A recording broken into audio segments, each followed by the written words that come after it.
नमस्कार, स्वागत है आपका इंडिया न्यूज 28 में। ये बात करते हैं मध्य प्रदेश की कुछ खास खबरों की। छिंदवाड़ा के ग्राम उमरा नाला में खाद की समस्या को लेकर विधायक चौरे ने अधिकारियों को निर्देश देकर समस्या का किया समाधान। मोहखेड़ विकासखंड के कई किसानों ने विधायक विजय चौरे को खाद की समस्या, यूरिया एवं डीएपी खाद की समस्या के संबंध में दूरभाष पर सूचित किया कि उन्हें पर्याप्त मात्रा में खाद नहीं दिया जा रहा है।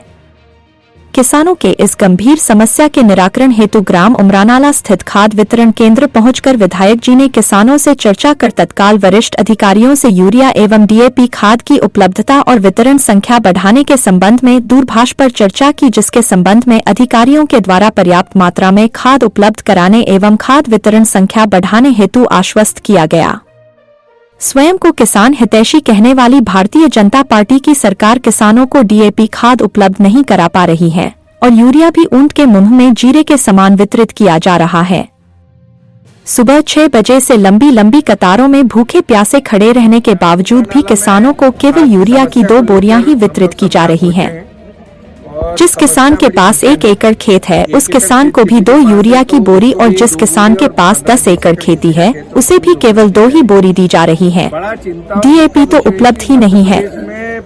मोहखेड़ से संवाददाता कमलेश सोमकुंवर की रिपोर्ट। न यूरिया आ रहा है, न उमरा नाला में खाद की समस्या को लेकर हम लोग सब यहाँ पहुँचे हैं और समस्या बड़ी भीषण है। 1 एकड़ खेत किसी के पास है तो उसको भी 2 बोरी और 15-20 एकड़ किसी का खेत है उसको भी 2 बोरी दी जा रही है। बड़ा चिंता और दुख का विषय है कि मध्य प्रदेश में 25 साल से भारतीय जनता पार्टी की सरकार है। ना डीएपी आ रहा है, ना यूरिया आ रहा है, ना और कोई दूसरा खाद आ रहा है। चिंता का विषय कि लंबी लंबी लाइनों में माताओं और बहनों को, किसानों को लाइन में लगना पड़ रहा है। मैं मध्य प्रदेश की भाजपा सरकार और प्रदेश के मुख्यमंत्री मोहन यादव जी से अनुरोध करता हूँ कि खाद की किल्लत न हो। एक तो वैसे किसान परेशान है, खाद के दाम बढ़ गए, रासायनिक दवाओं के दाम बढ़ गए, मक्का का भाव नहीं है, गेहूं को भाव मिल नहीं रहा है, फसल बर्बाद हो रही है, दुगनी लागत लग रही है और किसान बर्बाद होता जा रहा है। और उसके बाद में भी अगर प्रदेश की सरकार लंबी लंबी लाइनों में अगर हमारी माता और बहनों और बुजुर्गों को लगाती है तो ये इससे बड़ा शर्म का विषय नहीं है। इस विषय को मैं विधानसभा में भी उठाऊंगा और आप किसानों की लड़ाई लड़ूंगा। और अभी मैंने अधिकारियों से बात करी है कि अभी टारगेट बढ़ा रहे हैं वो, यहाँ यूरिया ज्यादा से ज्यादा मिले, डीएपी तो मिल ही नहीं रहा है। तो ये बड़ी समस्या है। किसान कुछ नहीं चाहता सरकार से, ना कोई वो कर्जा माफी की बात करता है, ना कोई भीख मांगता है। वो तो सिर्फ अपना दाम चाहता है कि किसान को फसल का अच्छा दाम मिले, उसको समय पे खाद उपलब्ध हो जाए। यही किसानों की मांग है और किसानों के सुख दुख में अगर हम खड़े नहीं रहे तो हमारा राजनीति में कोई पद पे रहना व्यर्थ है।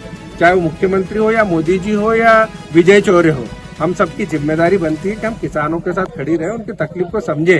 तो आज मैं जैसे मुझे पता लगा, मेरे सभी साथियों ने, पप्पू शर्मा जी, हमारे मनोज भाई, सचिन चौरसिया जी, योगेश भाई, हमारे कैलाश डोंगरी, सभी लोगों ने, हमारे साथियों ने कहा कि भाई इस प्रकार की समस्या है। तो मैंने अधिकारियों से बात की है और समस्या का समाधान करेंगे और किसानों को वादा करता हूं कि आपकी हर तकलीफ में मैं साथ में रहूंगा।